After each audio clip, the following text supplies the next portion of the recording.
अस्सलाम वालेकुम दोस्तों, कैसे हो? मुझे उम्मीद है कि आप सभी से हो गया। आज जो हम बात करने वाले हैं काफ़ी बड़ी अपडेट आ रही है, इसके हवाले से हम बात करेंगे और आप लोगों को बताएंगे क्या ख़बर है क्या नहीं। तो चलिए बिना देरी के वीडियो शुरू करते हैं। लेकिन उससे पहले मैं आपको बताना चाहूँगा, चैनल आप पहली बार देख रहे हैं, चैनल ज़रूर सब्सक्राइब करें और साथ ही साथ बेल आइकन ज़रूर प्रेस कर दें। सबसे पहले हम बात कर लेते हैं यहाँ पर कुवैत के अंदर जो भी पेट्रोल पंप है, पेट्रोल भराते हैं तो अभी काफ़ी ज़्यादा लंबी लंबी लाइनें लग रही हैं और उसकी वजह है कुवैत के अंदर काफ़ी ज़्यादा कम वर्कर हैं। लेबर पे जो भी वर्कर काम करते हैं, लेबर है, अलग अलग कंपनियों के लिए रिक्वायरमेंट है।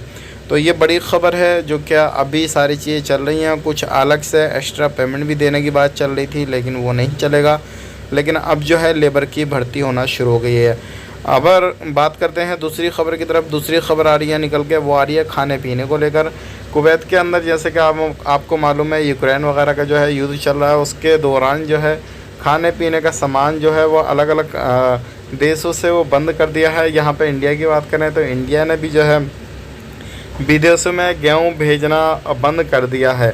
तो अभी जो है इंडियन एम्बेसी के जो एम्बेसडर हैं उनसे कुवैत गवर्नमेंट की जो है बात करेंगे और उसके बाद में कहेंगे भाई ये जो है बैन लगा हुआ है वो हटाया जाए, हमें ज़रूरत है। क्योंकि खाने पीने का कुछ सामान ऐसा है जो क्या सिर्फ 1-2 महीने का है। तो ये एक बड़ी चिंता वाली ख़बर आ रही है। अगर इन फ्यूचर कुछ भी ऐसा होता है तो बहुत ज़्यादा परेशानी हो जाएगी और कुछ सामान जो है फिर रेट भी बढ़ जाएंगे, सारा कुछ हो जाएगा, महंगाई आ जाएगी, लोगों की कमाई है कम और फिर ये सारी चीज़ें आपको झेलनी पड़ेंगी। तो ये थी आज की कुछ जानकारी जो कि मैंने शेयर करी।